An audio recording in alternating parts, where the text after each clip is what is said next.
बिहार के मुजफ्फरपुर जिले से निकलकर बेंगलुरु शहर में बसा एक परिवार जिसमें अजय पांडे, जिसने खूब मेहनत कर आज अपना एक अलग मुकाम हासिल कर शहर का नामी आदमी बन गया था। और वो स्वभाव से बिल्कुल सीधा और भला व्यक्ति था। उसके परिवार में उसकी पत्नी रुक्मणी देवी, एक बेटा रुद्र पांडे था। क्योंकि बेटा भी उसका काफी समझदार और एक पुलिस था। उसी शहर में पली बड़ी एक लड़की जिसका नाम मेघना। हाँ, उसने अपना नाम सिर्फ मेघना ही रखा है, क्योंकि उसे नहीं पता है कि उसके माता पिता कौन थे। क्योंकि जब से वो खुद को समझने लगी, खुद को एक अनाथालय में ही पाया, जहाँ पर किसी के नाम के आगे कोई टाइटल नहीं लगता है। पर वो इस बात को अपने ऊपर कभी भी हावी नहीं होने दिया कि उसका कोई परिवार नहीं है। वो वहाँ की बाकी लड़कियों को ही अपना परिवार मान ली थी और उनके साथ ही अपना हर सुख दुख शेयर किया करती थी। वैसे वो स्वभाव में तो बिल्कुल तीखी मिर्च थी, पर हाँ, वो गरीबों की खूब सहायता करती थी। बचपन से ही अनाथ होने के कारण उसे खुद कमा अपनी गुजर करनी पड़ी। इसलिए वो कुछ ज्यादा नहीं पढ़ी थी, सिर्फ 12वीं ही कर पाई थी। और उसी बेसिस पर एक कंपनी में क्लर्क की नौकरी करती थी। पर जितनी भी कमाई होती थी, उससे वो हमेशा जितना हो सके उसने गरीबों की मदद कर दिया करती थी। और अपने दोस्तों के लिए भी कुछ ना कुछ ले ही आया करती थी। रोज की तरह आज रुद्र सुबह उठकर फ्रेश होकर जॉगिंग के लिए निकल गया। उस समय लगभग सुबह के 5 बज रहे थे। रुक्मणी, उसका स्वभाव थोड़ा कड़ा था। वो सुबह जल्दी उठकर पूजा पाठ कर अजय को भी उठा देती थी, क्योंकि उसे बिल्कुल भी सुबह लेट तक सोने वाले लोग पसंद नहीं थे। रुद्र अपनी माँ से बहुत प्यार करता था। और हाँ, माँ के अलावा वो काजल, जो उसी की पड़ोसी थी, उससे वो शुरू से ही प्यार करता था। और काजल भी रुद्र से बहुत प्यार करती थी। ये बात दोनों के घर वाले जानते थे। पर चूंकि काजल अभी अपनी पढ़ाई कर रही थी, इसलिए उनकी शादी नहीं कराई थी। रुद्र जॉगिंग से आकर सीधे अपने बेडरूम में चला गया। वहां से नहा धोकर नीचे आकर पहले भगवान को, फिर अपने माता पिता को प्रणाम कर डाइनिंग टेबल पर नाश्ते के लिए बैठ गया। तभी अजय जी बोले, बेटा, आजकल शहर में काफी दंगे हो रहे हैं, तुम जरा संभल कर ही रहना। जी पापा, आप उसकी टेंशन मत लीजिए।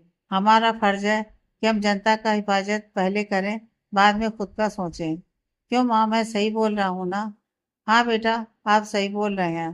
पर आपके पापा भी सही कह रहे हैं, जरा संभाल कर ही। रुक्मणी जी इतना ही बोली थी कि तभी दरवाजे की तरफ से काजल हाथ में एक डिब्बा लेते हुए अंदर आते हुए बोली, हाँ हाँ, मिस्टर रुद्र तो सुपरमैन है, उसे खुद की फिक्र करने की क्या जरूरत है। क्यों अंकल जी? बाकी सभी तो बस ऐसे वाले ही पुलिस हैं, असल में तो यही है सभी के करता धरता। काजल की बात सुन रुद्र धीरे से बोला, लो माँ, आ गई आपकी दोस्त। अब इसके साथ बैठकर आप मेरी जी भरकर बुराई कर लो, उसमें तो इसे महारत हासिल है। क्यों काजल? हाँ हाँ, मुझे तो जैसे और कोई काम ही नहीं है ना, वैसे ही। वो तो मैं बस ये डिब्बा देने आई थी, माँ ने भेजा है। इस पर रुक्मणी जी मुस्कुराते हुए बोली, क्या है इस डिब्बे में बेटा? और आप कैसी हैं? आपकी पढ़ाई कैसी चल रही है? आंटी जी, मेरी पढ़ाई ठीक चल रही है। बस इस मंथ एग्जाम क्लियर हो जाए, फिर तो जॉब ले लूंगी। और माँ ने आप लोगों के लिए आलू का चिकन बिरयानी बनाई है, तो वही लेकर आई हूँ। तभी अजय जी बोले, ये काम तो आपने बिल्कुल सही किया बेटा, जल्दी से वो डिब्बा हमें दे दीजिए। बस हम लोग भी यही चाहते हैं कि आपकी पढ़ाई जल्दी से खत्म हो जाए। तब तक हम आप दोनों की शादी करा आपको हमेशा के लिए इस घर में ले आए। क्यों देवी जी? मजाकिया अंदाज में बोले। जी, आप बिल्कुल सही बोल रहे हैं। मैं भी यही चाहती हूँ। सिर्फ काजल बेटा की पढ़ाई खत्म होने का इंतजार कर रही हूँ। काजल और रुद्र दोनों अपनी शादी की बात सुनकर थोड़ा शर्मा गए, इसलिए वहां पर से बहाना बनाकर निकल गए। काजल जैसे ही रुद्र के साथ घर से बाहर निकली, वो झट से रुद्र का हाथ पकड़कर उसके गले लिपट गई और बोली, क्या हुआ, मेरे बच्चों को शर्म आ गई अपनी शादी की बात सुनकर? हाँ, क्या करूं, अब तुम्हें तो इन सब से कोई रिश्ता है नहीं, तो मैं ही ये सारी रस्म कर लेता हूँ। क्यों? अब चलो जल्दी से, तुम्हें कॉलेज छोड़ दूं, मुझे भी स्टेशन टाइम पर पहुंचना है, वरना सर से डांट पड़ जाएगी। ये बोलकर रुद्र काजल को बाइक पर बिठा वहां से निकल जाता है। इधर मेघना, जिसकी आज छुट्टी थी, इसलिए वो 10 बजे भी एकदम गहरी नींद में सो रही थी। पर वहां के बाकी के बच्चे जग चुके थे, लेकिन वो लोग जानते थे कि उसकी मेघना दीदी इतनी जल्दी नहीं उठने वाली है। क्योंकि आज उनकी छुट्टी है, इसलिए वो सभी खुद ही सारा काम करने लगे थे।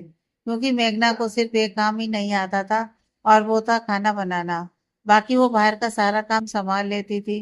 उस अनाथालय का नाम तुमसे जीवन था, जिसकी हेड एक लेडीज थी। वो शुरू से उन सभी बच्चों के साथ ही रहा करती थी, इसलिए उनका इन सभी बच्चों से एक खास रिश्ता सा बन गया था। जब मेघना अभी तक सो रही थी तो वो लेडीज वहां पर आकर जग भर पानी उसके मुंह पर दे मारी, जिससे उसकी नींद अचानक ही खुल गई और वो गुस्से से बोली, किसने मेरे मुंह पर पानी मारा? उसे तो मैं छोड़ूंगी नहीं। इस पर अदा बेगम ने कहा, मैंने। और किसकी इतनी हिम्मत होगी कि तुम्हें जगा सके? सुबह के 10 बज चुके हैं और तुम्हें तो कोई फर्क ही नहीं पड़ता है। आप उठ भी जाओ बेटा। बेगम माँ, आप पर आपको तो पता है ना, आज मेरी छुट्टी है और हर दिन तो मैं टाइम पर ही जागती हूँ ना, तो फिर आज भर सोने दीजिए ना। बोलते हुए फिर से लेट गई। अदा बेगम मेघना के पास जाकर बोली, बेटा जान, आप तो जानती है ना कि अब मुझ बूढ़ी में इतनी ताकत नहीं रही कि हम खुद दुकान जाकर राशन पानी ले आ सके। वैसे भी सारी राशन खत्म हो गई है और आज आपकी छुट्टी है, इसलिए मैंने सोचा कि आज आप दुकान पर जाकर राशन ले आए और उनको बाकी के बचे पैसे भी दे आए। बेगम माँ, आप खुद को बूढ़ी क्यों बोलती हो? अभी तो आप एकदम 20 साल की जवान लगती हो। इसलिए वो रोज सुबह मरियम अंकल जॉगिंग के बहाने रोड पर से गुजरते हैं ताकि उनको आपकी एक झलक मिल जाए। बोलकर हंसने लगी। मेघना की बात सुन अदा जी हंस पड़ी और बोली, बेटा आप भी ना, अब तो हमारी उम्र हो चुकी है। अब तो आपको देखने के लिए कोई नजरे गड़ाए होगा कहीं पर। अदा बेगम की बात सुनकर मेघना झट से अपना सिर उनकी गोदी में रख लेती है और बोली, मैं शादी नहीं करूंगी बेगम माँ, क्योंकि मुझे शादी से चिढ़ है। मुझे हमेशा आप लोगों के साथ ही रहना है और मैं अपनी इस जीवन में खुश हूँ। मुझे वो नकली और फरेब वाली लाइफ नहीं जीनी है। मेघना के मन में शादी को लेकर इतनी तकलीफ अदा बेगम बखूबी समझती थी, क्योंकि वो शुरू से ही बिना अपने माँ बाप के पली बड़ी है और इस दुनिया में जीने के लिए शुरू से ही मेहनत की है। पर फिर भी अदा बेगम हमेशा की तरह उसे वही कहानी सुनाती थी कि एक दिन ऐसा जरूर आएगा जब उसे शादी शब्द से प्यार हो जाएगा। पर मेघना उनकी बातों को अनसुना कर देती थी। जल्दी से उठकर वो फ्रेश हो गई और दुकान से राशन लाने चली गई। जब वो दुकान की ओर पहुंची तो वहां और काफी भीड़ थी, जिसे देखकर मेघना खुद में ही बोली, लो हो गया सामान खरीदना, अब तो दोपहर का ही खाना मिलेगा। सभी को आज ही खरीदनी थी, अब तो बहुत लेट हो जाएगा। पर मेघना इतना वेट तो नहीं कर सकती है। चल मेघना, तुझे अपना दिमाग लगाना पड़ेगा। बोलकर जल्दी से कुछ सोची और उन लाइन से थोड़ी दूर हटकर अपने टॉप के अंदर पर्स डाल ली, जिससे उसका पेट ऊंचा दिखे और लोगों को लगे कि वो प्रेग्नेंट है, इसलिए लोग उसे आगे कर दें। हुआ भी कुछ ऐसा ही। जब वो ऊंचा पेट लेकर लाइन के सामने आई तो सभी उसे आगे कर सबसे पहले नंबर पहुंचा दिया। मेघना भी खूब फायदा उठा, जल्दी से राशन ले वहां से निकल गई और वहां से निकलते ही उसकी हंसी बंद ही नहीं हो रही थी।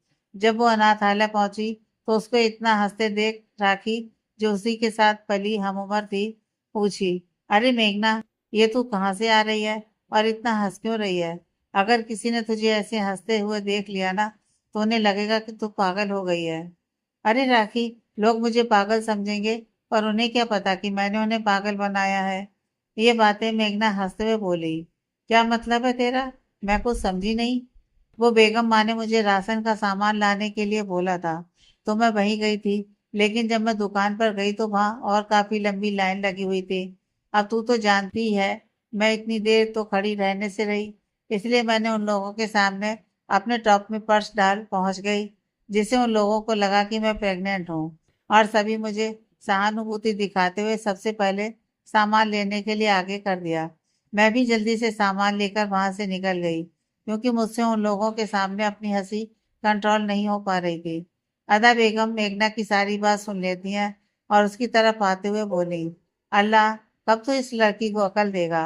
क्या बेटा जान, आपको ऐसा नहीं करना चाहिए। आप तो जानती है ना कि झूठ बोलना कितना बड़ा गुनाह है। तो फिर आज आपने वही से फिर किया। बेगम माँ, मैंने कोई झूठ नहीं बोला है। इतना तो चलता है ना, अगर मेरे झूठ से किसी को कोई नुकसान पहुंचे तब ना। पर मैंने तो किसी को कोई चोट नहीं पहुंचाई है। तो फिर आप ही बताओ कि ये झूठ कैसे हुआ? और आप वो सब छोड़िए और लीजिए, मैं आपकी सारी लिखी सामान को लेकर आ गई।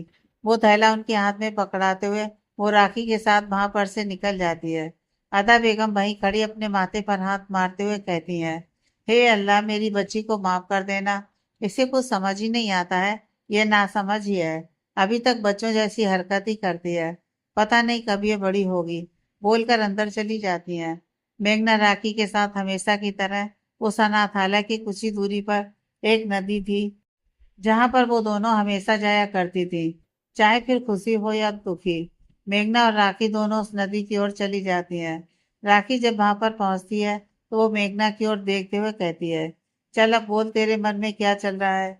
मैं जानती हूँ कि जब भी तू इस नदी के पास आकर ऐसे गुमसुम होकर बैठती है, तब जरूर तुम्हारे मन में कुछ ना कुछ चल रहा होता है। और ये जो तुम अपने चेहरे पर हमेशा हंसी बिखेरी रहती हो ना, ये भी सिर्फ अदा बेगम माँ को दिखाने के लिए ही है। हाँ राखी, तुम सच बोल रही हो। मैं यहाँ पर क्यों आती हूँ तुम्हें पता है? यहाँ पर आकर मुझे थोड़ा सुकून मिलता है। ये जिंदगी भी ना कितनी अजीब खेल खेलती है। जिसे माँ बाप की कोई कदर नहीं होती है, उसे माँ बाप दे दिए हैं। और जो उनके प्यार के लिए तरसता है, उससे वो छीन लेता है। मुझे शुरू से ही सिर्फ एक बात की तकलीफ है कि क्या मुझे खुश रहने का कोई हक नहीं है। जब से मुझे इस दुनिया में भेजा तो मुझसे मेरे माँ पापा क्यों दूर कर दिए। मेघना, ये सब तू क्या बोले जा रही है? तुझे पता तो है ना कि वो इस दुनिया में नहीं है। तो फिर? नहीं राखी, ये बात सच नहीं है। पहले मैंने भी यही मान लिया था, पर एक दिन मैंने बेगम माँ को किसी से कहते हुए सुना था कि किसी ने मुझे यहाँ पर छोड़ दिया। वो मेरे माँ पापा थे। उन्हें बच्चा नहीं चाहिए था उस वक्त, बस इसलिए। अगर उन्हें बच्चा नहीं चाहिए था तो उन्होंने मुझे इस दुनिया में लाया ही क्यों कर, अनाथों जैसी जिंदगी जीने के लिए मजबूर कर दिया। क्या ये सब तुझे अगर पता था तो तूने कभी बेगम माँ से पूछा क्यों नहीं? मैं आज ही उनसे पूछूंगी। नहीं नहीं राखी, तू मुझसे वादा कर कि तू बेगम माँ से कभी भी ये बात नहीं पूछेगी। अगर उन्हें बताना होता तो वो हमें कब का बताती होती। अगर उन्हें ऐसा लगता है कि हमें नहीं बताना चाहिए तो इसलिए वो नहीं बताई। और मैं नहीं चाहती हूँ कि हम ये बात पूछकर उनको और तकलीफ दें। पर मेघना, ये सब तू सोच सोच कर दुखी तो होती ही है ना, तो फिर बिना पूछे क्यों रहती है? रात को भी यही सब सोचती होगी। अगर तू नहीं चाहती हो तो ठीक है, मैं नहीं पूछूंगी।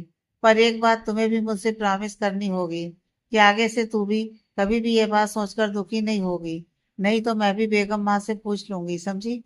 अच्छा बाबा, ठीक है। और अब तू ये सब छोड़ और चल, बेगम माँ हमें ढूंढती होंगी। अगर गुस्सा हो गई तो बहुत डांटेंगी। ये बोलकर दोनों वहां से उठ अनाथालय की ओर आ गईं। आज छुट्टी थी तो इसलिए मेघना भी घर पर ही सभी के साथ हंसी मजाक कर रही थी और राखी खाना बनाने लगी। तभी अदा बेगम वहां आते हुए राखी से बोली, राखी बेटा, हमेशा तू ही सारा खाना क्यों बनाती है? कभी तो इस लड़की को भी कुछ बनाने दे, ताकि इसे कुछ बनाना तो आए। क्यों मेघना बेटा जान, तुम खाना नहीं बनाती हो? हमेशा एक लड़की को सबसे पहले खाना बनाना आना चाहिए, वरना तुझसे कौन शादी करेगा और कौन तुझे अपने घर की बहू बनाएगा। प्लीज बेगम माँ, मैंने आपको पहले भी बोला है कि मुझे शादी नहीं करनी है और ना ही आप लोगों को छोड़कर कहीं पर जाना है। तो मुझे ये सब सीखने की कोई जरूरत नहीं है। मेघना की बात सुनकर राखी हंसने लग जाती है और अदा बेगम फिर से अल्लाह से बोलने लगती हैं, हे अल्लाह ताला, आप इस लड़की को थोड़ी अकल दीजिए ताकि ये मेरी बात को समझे। इस पर राखी बोल पड़ती हैं, कोई फायदा नहीं है बेगम माँ, अपनी मेघना को यह सारी बात समझ में नहीं आने वाली है। इसके लिए तो आपके अल्लाह ने कोई अलग ही बंदा बनाया होगा जो इसे हमेशा अपनी पलकों पर रखेगा। क्यों मेघना? बोलकर हंसने लगी। इधर रुद्र जब अपने स्टेशन पहुंचा तो वहां पर उसके हेड उसका पहले से ही इंतजार कर रहे थे। Good morning sir. Good morning Rudra, मैं तुम्हारा ही वेट कर रहा था। मुझे तुमसे बहुत इंपॉर्टेंट केस के बारे में डिस्कस करना था। रुद्र कुर्सी पर बैठते हुए बोला, जी सर बोलिए, आपको किस केस के बारे में मुझसे बातें करनी है? वैसे आप थोड़ा परेशान भी लग रहे हैं, क्या बात है? हाँ रुद्र, तुम तो जानते ही हो ऊपर से कितना प्रेशर रहता है और सारी जिम्मेदारी मुझ पर ही है, तो इसलिए थोड़ी सी टेंशन रहती है। बाकी ठीक है। वैसे मुझे तुम्हें एक केस सौंपनी थी, इसलिए मैं तुम्हारा वेट कर रहा था। जी सर बोलिए। वो स्टेशन के कुछ ही दूरी पर एक छोटा सा कस्बा टाइप से जो गांव है ना। हाँ सर, एक दो बार मैं उस रास्ते से गुजरा हूँ। बहुत ही कंजेस्टेड एरिया है। क्यों, वहां पर कुछ हुआ है क्या? हाँ, वही जगह। दरअसल हमारे कुछ खबरी से पता चला कि वहां पर लड़की का धंधा होता है, तो तुम्हें वहां पर जाकर ये बात का सबूत इकट्ठा करना होगा फिर वहां पर हम कार्रवाई कर सकते हैं। ठीक है सर, आप बिल्कुल निश्चिंत रहिए, मैं संभाल लूंगा। वैसे मैं वहां पर अकेले ही जाऊंगा, वरना वहां के लोगों को खबर लग जाएगी कि हम कौन है। ठीक है रुद्र, पर तुम्हारी रक्षा के लिए मैं कुछ पुलिस को उस कस्बे से कुछ दूरी पर रखवा दूंगा। अगर तुम्हें कभी भी उनकी जरूरत लगे तो तुम ब्लूटूथ के जरिए उन सभी को बुला सकते हो। जी सर, ठीक है। तो मैं आज ही उस कस्बे के लिए निकल जाता हूँ। जितनी जल्दी हो सके मैं वहां से सबूत इकट्ठा कर आपके सामने हाजिर होता हूँ। Best of luck Rudra. भगवान करे तुम अपने मकसद में कामयाब हो सको। ठीक है, मिलते हैं तब। बोलकर रुद्र से हाथ मिला लिया। रुद्र भी स्टेशन से चला गया और अपने घर जाकर अपने कमरे में कुछ सामान लेकर पैकिंग करने लगा। उसको पैकिंग करते देख रुक्मणी जी वहीं पर से गुजर रही थी। झट से उसके कमरे में अंदर आते हुए पीछे से बोली, रुद्र बेटा, आप ये कहाँ जाने की तैयारी कर रहे हैं और आप कितने दिनों के लिए जा रहे हैं? ना कुछ बताया और ना ही कुछ बोला, सिर्फ पैकिंग कर निकलने लगे। अरे माँ, आप इतना क्यों परेशान हो रही हैं? ये तो मेरा काम है कि मुझे कभी भी कहीं भी जाना पड़ सकता है। वैसे मैं एक केस के सिलसिले में कुछ दिनों के लिए बाहर जा रहा हूँ। काम होते ही तुरंत लौट आऊंगा। पर बेटा, आप हमें कुछ बताए भी नहीं। वैसे काजल बेटा को ये बात पता है कि नहीं? क्या माँ, आप काजल को जानती नहीं है? अगर उसे पता चल गया तो वो मुझे जाने देगी क्या? और अगर जाने भी देगी तो खुद का भी सामान पैक कर लेगी मेरे साथ चलने के लिए।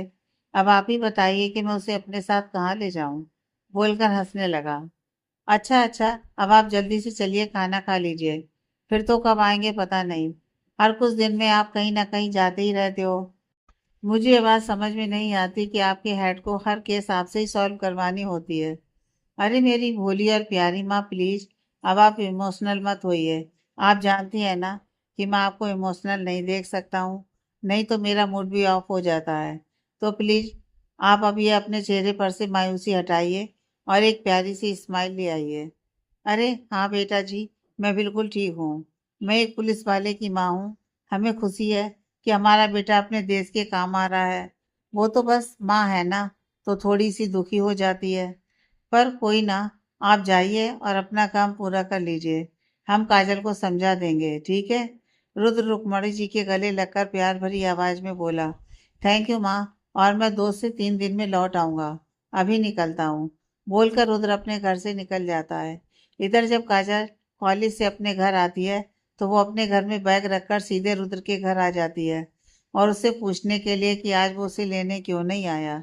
घर के अंदर आते हुए रुद्र का नाम लेते हुए बोली, रुद्र, रुद्र कहाँ हो तुम? आज तो मुझे कॉलेज से लेने क्यों नहीं आए? तभी रुक्मणी जी काजल को देखते हुए बोली, अरे काजल बेटा, आप कॉलेज से छुट्टी हो गई, आइए बैठिए। नहीं आंटी, मुझे रुद्र से बात करनी है। आप जानती हैं, आज वो मुझे कॉलेज से ड्रॉप करने नहीं आया। मैं खुद आई हूँ। अगर उसे नहीं आना था तो सब बता देना चाहिए था। मैं वहां पर उसका कब से खड़ी वेट कर रही थी। हाँ बेटा, मुझे पता है, पर आप पहले अपना गुस्सा तो शांत कीजिए। दरअसल उनके स्टेशन से उन्हें जल्दी बुलाया गया था और उनके हेड ने उन्हें एक केस सौंपी है, तो उसी के सिलसिले में वो 2 से 3 दिन के लिए घर से बाहर गए हुए हैं। इसलिए वो आपके लेने कॉलेज नहीं आ पाए। समझिए आप? क्या? रुद्र बाहर गया है? लेकिन उसने तो मुझे इस बारे में एक बार भी कुछ नहीं बताया। मैं उससे बहुत ज्यादा गुस्सा हूँ। उसे मुझे बताकर जाना चाहिए था। उन्होंने आपको इसलिए नहीं बताया क्योंकि फिर आप उन्हें जाने ही नहीं देती, या आप भी उसके साथ जाने की जिद करने लगती। वैसे 1-2 दिनों की ही तो बात है। फिर जब वो आएंगे तब आप उन पर गुस्सा कर लीजिएगा। ओके? अब चलिए, आप अपना गुस्सा छोड़िए और आकर हमारे साथ खाना खा लीजिए। अभी हम खा ही रहे थे। नहीं आंटी, मुझे अभी भूख नहीं है, मैं खा लूंगी बाद में। वैसे मैं ठीक हूँ, अभी मैं घर जा रही हूँ, बाद में आती हूँ। बोलकर वहां से निकलकर अपने कमरे में आकर बेड पर गुस्से से जाकर लेट गई और खुद में ही बोली, मैं तुमसे बहुत गुस्सा हूँ मिस्टर पांडे, और मैं अब इतनी जल्दी तुम्हें माफ भी नहीं करूंगी। देख लेना तुम। तुम्हें क्या लगता है कि सिर्फ तुम ही सारे फैसला कर सकते हो? अब आओ, तुम्हें तो मैं बताती हूँ। मेरे प्यार का तुम बहुत नाजायज फायदा उठा रहे हो। कोई बात नहीं, एक बार हमारी शादी होने दो, फिर मैं तुम्हें बताऊंगी। गुस्सा में खुद में ही सारी बात भूले जा रही थी और गुस्से में ही वो लेटे लेटे सो गई। रुद्र जिस कस्बे में अपने प्लान को अंजाम देने जाता है, वहां दरअसल मेघना का ही घर है। हाँ मेघना उसी कस्बे के एक अनाथालय में अपने बेगम माँ और बाकी के बच्चों के साथ रहती थी। रुद्र भी वहां पर एक आम आदमी बनकर गया था ताकि उसे कोई पहचान नहीं सके। रुद्र उस कस्बे में एक आदमी के घर रुका था। उस आदमी को रुद्र की असलियत पता थी और वो भी रुद्र का साथ दे रहा था। शाम का समय था। मेघना अपने अनाथालय में बैठकर सभी बच्चों को कहानियां सुना रही थी। लेकिन तभी अचानक से मौसम खराब होने की वजह से वो जल्दी से उठ राखी के पास जाकर पूछी, राखी क्या बेगम माँ अभी तक वापस नहीं लौटी है? कहाँ अभी तक लौटी है मेघना? देख ना, ये मौसम भी खराब हो गया है और अभी तक बेगम माँ आई नहीं है। उनको भी ना, तू यहीं रुक, बच्चों को संभाल, मैं जाकर बेगम माँ को लेकर आती हूँ। पर मेघना, तू इस मौसम में अकेली जाएगी? अभी तो घर से निकलना भी काफी खतरनाक है। हाँ तो क्या करूं? बेगम माँ को ऐसे ही छोड़ दूं? मुझे जाकर उन्हें सही सलामत लाना भी तो है। और तू मेरी चिंता मत कर, मुझे कुछ नहीं होगा। बस मैं यूं गई और यूं बेगम माँ को लेकर आई। पास में ही तो मस्जिद है।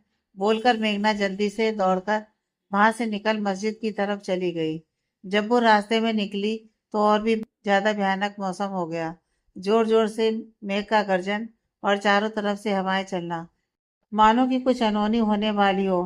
पर फिर भी मेघना अपने आप में हिम्मत जुटाए मस्जिद की तरफ चली जा रही थी। पर जब वो मस्जिद पहुंची तो वहां पर उसे कोई भी नहीं दिखा। अरे, बेगम माँ तो यहाँ कहीं भी नहीं दिख रही है। पर वो तो हर रोज यहीं पर अपने सर झुकाने आती हैं। तो फिर शायद हमें लगता है कि वो घर चली गई होंगी। मुझे भी यहाँ से जल्दी निकल जाना चाहिए, नहीं तो मैं इस मौसम में यहीं और फंस जाऊंगी। अभी मेघना इतना ही बोलकर मस्जिद से बाहर निकली ही थी कि तभी बहुत तेजी से बारिश होने लगी। बारिश की वजह से उसे फिर दौड़कर मस्जिद के अंदर ही जाना पड़ा। एक तो जोर जोर से हवा का चलना, ऊपर से इतनी तेजी से बारिश। तो अब मेघना को अंदर ही अंदर बहुत घबराहट होने लगी थी और वो खुद में ही बोली, अब मैं क्या करूं? यहाँ पर तो मेरे अलावा और कोई भी नहीं दिख रहा है। मैं कैसे यहाँ और रुकूं? मुझे थोड़ा डर भी लग रहा है।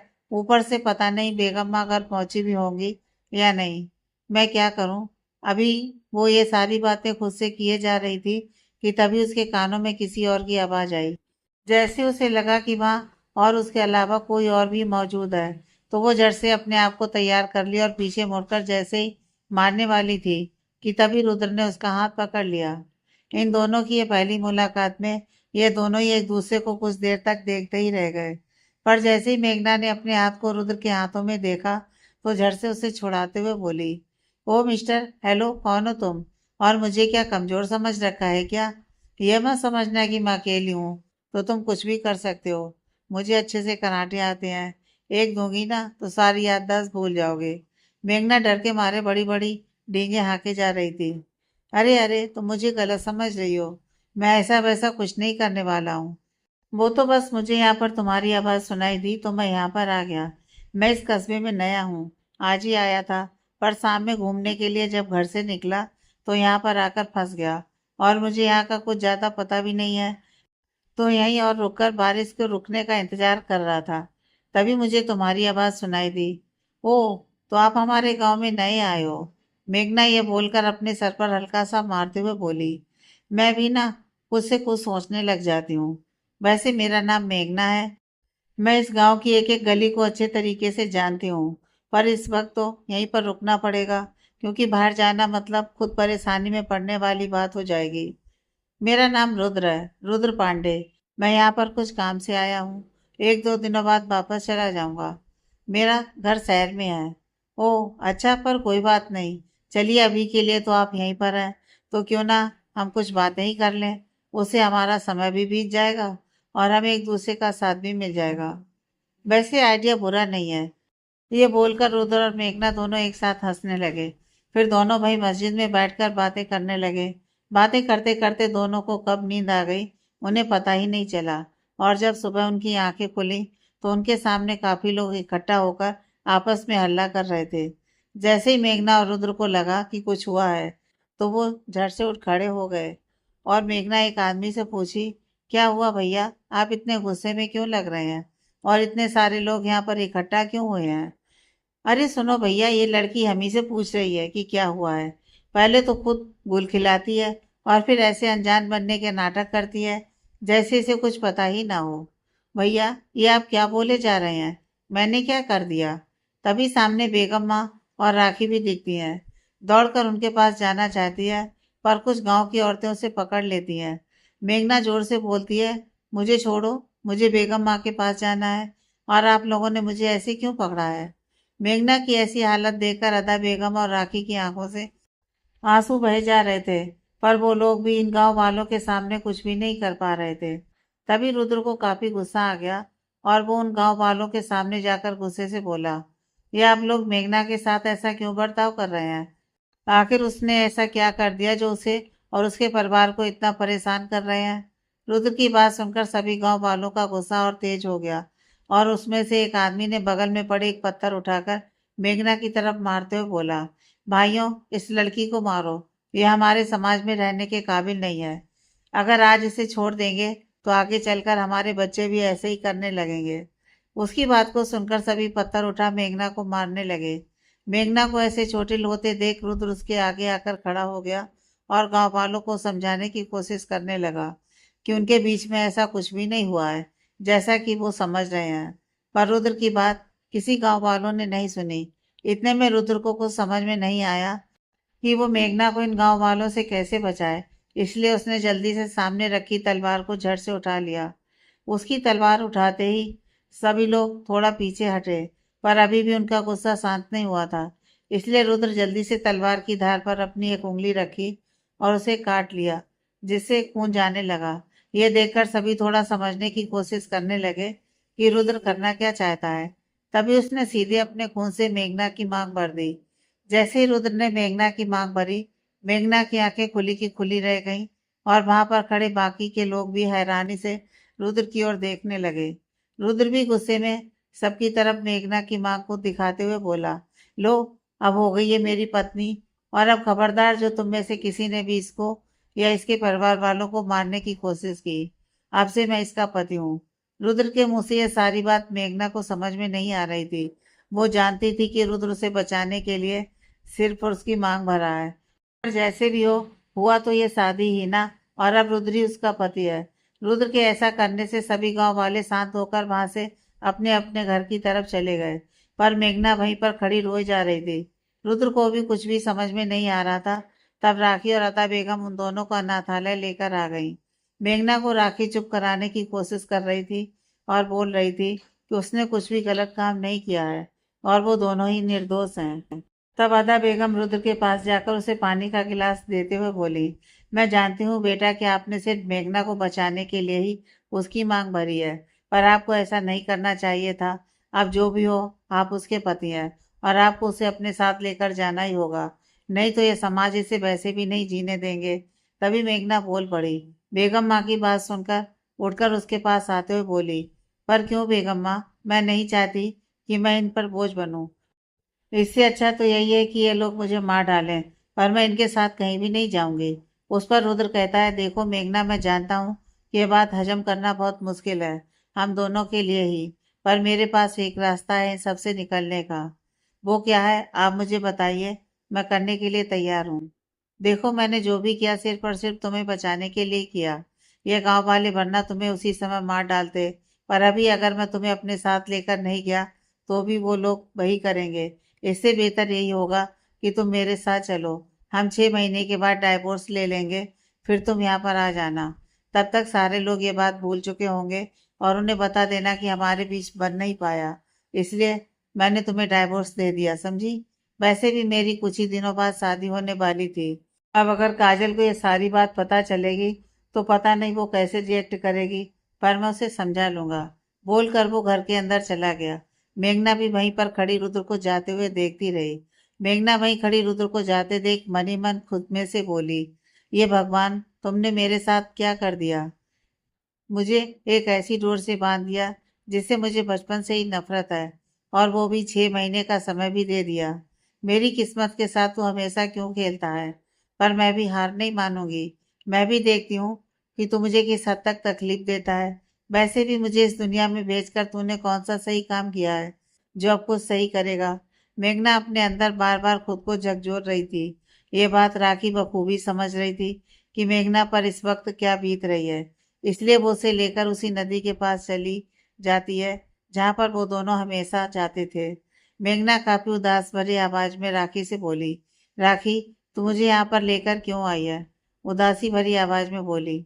मैं जानती हूँ मेघना कि तू अंदर से कितनी टूट गई है। भले भी तू किसी को ये दिखाने की कोशिश नहीं करती, पर मैं समझती हूँ कि तुझ पर इस वक्त क्या बीत रही है। पर मैं तुझे कुछ समझाना चाहती हूँ। अब क्या समझाना चाहती है राखी तू? अब तो मेरे जीवन की सारी कहानी ही खत्म हो गई। आज मेरी शादी हो गई। जिस नाम से मुझे नफरत थी, आज वही मेरे साथ हो गई। वो भी एक डील की तरह कि 6 महीने में मैं फिर से यहाँ पर आ जाऊं। वही तो मैं तुझे समझाना चाहती हूँ कि तेरे ना चाहते हुए भी भगवान ने तुम दोनों का रिश्ता जोड़ा है, और वो ही इस डोर को अब आगे भी ले जाएंगे। पर मुझसे तुम एक वादा करो कि तुम इस रिश्ते को 6 महीने के लिए ही सही, पर पूरी ईमानदारी के साथ निभाओगी। वादा करो मुझसे यह, फिर चाहे रुद्र जी ये रिश्ता निभाए या नहीं। मेघना राखी की बात सुनकर उसके गले से लिपटकर फूट फूट कर रोने लगी और बोलने लगी, आखिर मेरे साथ ही हर बार ऐसा क्यों होता है राखी? मैंने भगवान का क्या बिगाड़ा है? पर मैं भी हार नहीं मानूंगी। मैं तुझसे वादा करती हूँ कि इन 6 महीने में मैं पूरी ईमानदारी से इस रिश्ते को निभाने की कोशिश करूंगी। पर मुझे ये भी पता है कि इस रिश्ते का कोई भविष्य नहीं है, पर फिर भी मैं ये करूंगी। चुप हो जा अब तू मेघना। देख लेना एक दिन भगवान जी तुम्हें वो सारी खुशी देंगे जिसकी तुम हकदार हो। अब चल, बेगम माँ हमारा इंतजार कर रही होंगी। और वैसे भी तुझे अब शहर जाना होगा। पता नहीं है सब तुम्हारे बिना यहाँ पर कैसे रहेंगे। तेरे पास तो फिर भी बेगम माँ है, पर मैं जहाँ जा रही हूँ वहां पर ना तो मुझसे प्यार करने वाला कोई होगा और ना ही मेरी तकलीफ के बारे में जानने वाला। पर फिर भी मैं बेगम माँ की खुशी के लिए यहाँ से चली जाऊंगी। कम से कम ये गांव वाले उन्हें तो चैन से जीने देंगे। मेघना और राखी दोनों अनाथालय वापस आ गए। बेगम माँ ने मेघना की सारे सामान को पैक कर दिया था, और जब मेघना को देखा तो उसके पास जाकर उससे लिपट कर रोने लगी और कहने लगी, मेरी बच्ची, मैं तुम्हारे बिना कैसे रह पाऊंगी? मैंने कभी भी यह नहीं सोचा था कि तुम्हारी शादी ऐसे होगी, पर अल्लाह की शायद यही मर्जी होगी। फिर उसके गले से अलग होते हुए अपनी आंखों से बह रहे आंसू को पोंछते हुए रुद्र के पास गई और अपना दोनों हाथ जोड़कर बोली, बेटा, भले ही हम गरीब लोग हैं, पर मेघना एक बहुत ही अच्छी और भली लड़की है, और अब से मैं उसे आपके हवाले कर रही हूँ। अगर उससे कुछ भी गलती हो जाए तो उसे माफ कर दीजिएगा और हमेशा उसका साथ दीजिएगा। बस मैं यही चाहती हूँ कि मेरी बच्ची को अब कोई दुख ना हो। बेगम माँ की बात सुनकर रुद्र कुछ भी नहीं बोल सका, और वो मेघना की ओर देखने लगा, जैसे कि वो बोल रहा हो कि मुझे माफ कर दो, मैं ये जिम्मेदारी नहीं निभा पाऊंगा। पर फिर वो बेगम माँ के हाथों को अपने हाथों से पकड़ते हुए बोला, आप मेघना की चिंता मत कीजिएगा, वो बिल्कुल ठीक रहेगी वहां पर, और 6 महीने के बाद ही मैं उसे यहाँ पर छोड़ जाऊंगा। रुद्र बार बार ये बात बोल खुद को और दूसरों को भी तसल्ली दे रहा था कि बस 6 महीने की ही तो बात है। पर वो जानता था कि जब वो घर पहुंचेगा तो वहां पर क्या होगा। पर फिर भी वो मेघना को लेकर वहां से अपना मन को संभालते हुए निकल गया। चूंकि सुबह ही निकल गया था तो शाम होते होते वो अपने घर पहुंच गया। पर उसे इतनी हिम्मत नहीं हो रही थी कि वो घर की बेल बजाए। पर हिम्मत करके उसने घर की बेल बजाई। कुछ देर तक वो दोनों बाहर खड़े दरवाजा खुलने का वेट कर रहे थे, और जैसे ही बेल बजी अंदर से रुक्मणी दरवाजा खोलने आई, और उसने जैसे ही दरवाजा खोला सामने रुद्र को देख खुशी से उसे गले लगा ली और बोली, क्या रुद्र बेटा, आपका काम इतनी जल्दी हो गया? चलिए, अच्छा ही है, अब जाकर मेरे मन को शांति मिली है। वैसे भी आपके जाने से लेकर अभी तक आपकी काजल मुंह फुलाकर बैठी है, अब आप ही उसे मनाइएगा। ये सब बोलते बोलते उनका ध्यान बगल में खड़ी मेघना पर गया, जो एकदम से नई नवेली दुल्हन की तरह लग रही थी। उसे देखकर रुक्मणी जी रुद्र की तरफ देखते हुए बोली, ये लड़की कौन है बेटा, और ये इस तरह दुल्हन की तरह क्यों सजी हुई है? क्या ये अपने घर का रास्ता भूल गई है क्या? रुद्र रुक्मणी जी की बात सुनकर उनके मुंह को देखकर बहुत ही हिम्मत जुटाकर बोला, नहीं माँ, मैंने इससे शादी किया है, फिलहाल के लिए ये मेरी पत्नी है। काजल, जो रुद्र की गाड़ी देखकर अपने घर से दौड़कर उससे मिलने उसके घर आ रही थी, वो पीछे से उसने ये बात सुन ली, और शादी वाली बात सुनते ही उसके पैरों तले मानो जमीन ही निकल गई। उसे कुछ भी होश नहीं रहा, और वो जिस तेजी से दौड़ते हुए रुद्र से मिलने आई थी, उसी तेजी से उसे दूर भागकर वापस अपने कमरे में चली गई। वहां पर जाकर वो अपने कमरे को अंदर से लॉक कर ली और सारा सामान जोर जोर से फेंक फेंक कर तोड़ने लगी। रुद्र ने उसे जो सब गिफ्ट किया था उसे भी तोड़ तोड़ कर इधर उधर फेंकने लगी। उस वक्त उसकी हालत बिल्कुल असहज हो गई थी।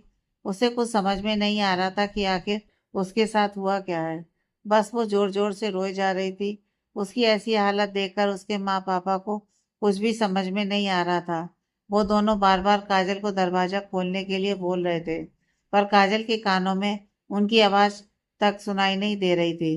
इधर रुक्मणी का हाल भी एकदम से खराब हो गया था। रुद्र के मुंह से ये बात सुन उसने रुद्र को जोरदार एक थप्पड़ मारा, जिसकी आवाज अंदर बैठे अजय को भी गई और वो भी दौड़ता हुआ दरवाजे पर आ गया। वहां का नजारा देख वो भी हैरान थे कि रुक्मणी रुद्र पर हाथ उठाए हैं। आज तक ऐसा दिन नहीं आया कि रुक्मणी रुद्र को मारे, पर आज ऐसा क्या हो गया। और जैसे ही रुक्मणी लड़खड़ाने लगी तो रुद्र ने उसे संभालने के लिए आगे बढ़ा, पर रुक्मणी ने उसे अपने से ठेल कर दूर कर दिया। तब अजय ने उसे संभाला।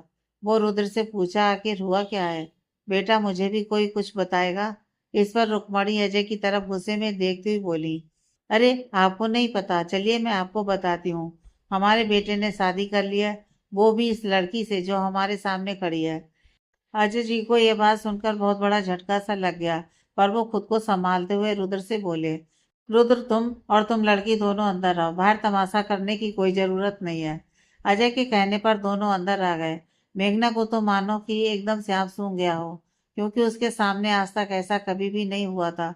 और आज उसकी वजह से रुद्र अपनी माँ से दूर हो गया। उसे यह बात भी बहुत तकलीफ दे रही थी, पर वो कुछ कर भी नहीं सकती थी, इसलिए चुपचाप सारा गुस्सा स्वीकार किए जा रही थी।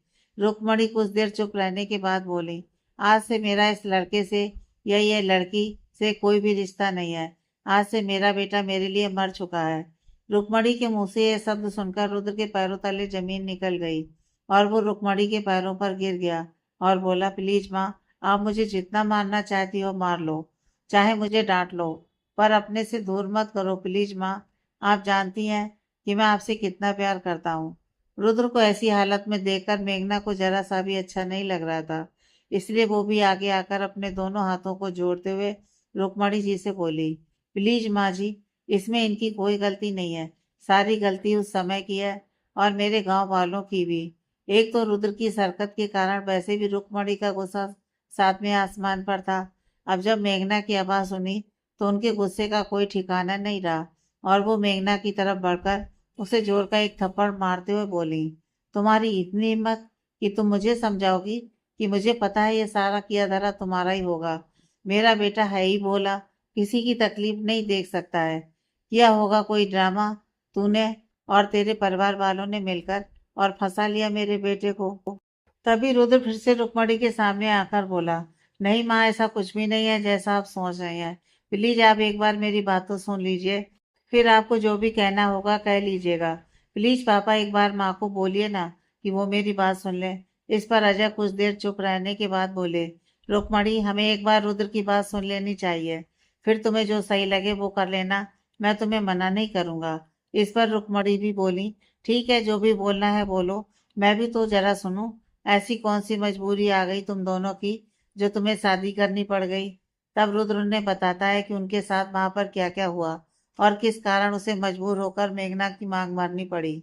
तभी रुक्मणी जी गुस्से से बोली, पर आप उन सभी को समझा भी तो सकते थे कि आपको यह शादी ब्याह बच्चों का खेल लगता है कि जब मन किया तब कर लिया और जब मन किया तोड़ दिया।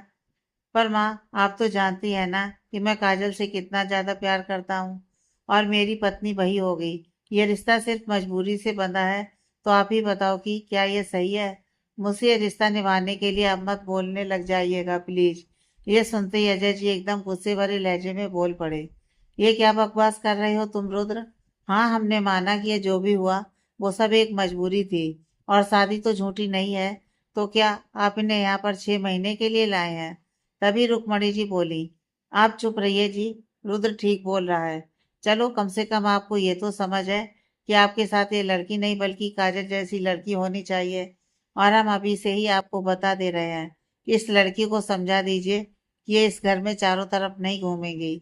मैं नहीं चाहती हूँ कि आसपास की औरतों को इसकी खबर लगे, इसलिए जब तक ये यहाँ पर है इसे बता दीजिए कि चुपचाप अपने कमरे में रहेगी। ठीक है माँ, मैं इसे समझा दूंगा, पर प्लीज आप मुझसे गुस्सा मत होइएगा। रुक्मणी रुद्र के सर पर प्यार से हाथ फेर कर अपने कमरे में चली गई। रुद्र वहीं खड़ा अपने नसीब को मन ही मन कोस रहा था और सोच रहा था कि अब यह बात वो काजल से कैसे कहे। पता नहीं वो उसे समझ पाएगी भी या नहीं। लेकिन इन सब में बेचारी मेघना को बहुत कुछ सुनना पड़ा और ना ही किसी का उसकी तरफ ध्यान था। वो कब से चुपचाप एक कोने में खड़ी सबकी बातें सुन रही थी। रुद्र भी उसे वहीं छोड़कर अपने कमरे में चला गया। अब मेघना को समझ में नहीं आ रहा था कि वो जाए तो जाए कहाँ। लेकिन तवज्जो धीरे से उसकी तरफ बढ़ते हुए आया और बोला, मैं जानता हूँ बेटा इस वक्त आप पर क्या बीत रही है, पर रुक्मणी जी की भी कोई गलती नहीं है। वो रुद्र से बहुत ज्यादा प्यार करती थी और अचानक उसे यह पता चला कि उसने आपसे शादी कर ली है। इसी वजह से आपको कुछ से कुछ बोल दी। वैसे वो दिल की बुरी नहीं है, बस थोड़ा गुस्सा है। इस पर मेघना बोली, अरे पापा जी, आप मुझे ये सब बातें क्यों समझा रहे हैं? मुझे पता है और मुझे माँ की कोई भी बातों का बिल्कुल भी बुरा नहीं लगा है, सच्ची में। अगर उनकी जगह कोई और भी होती ना तो वो भी यही करती। आखिर रुद्र जी उनके इकलौते बेटे हैं और मेरी वजह से उनके सपने टूट गए। पर मैं भी सच में कभी नहीं सोचा था कि ऐसा कुछ होगा।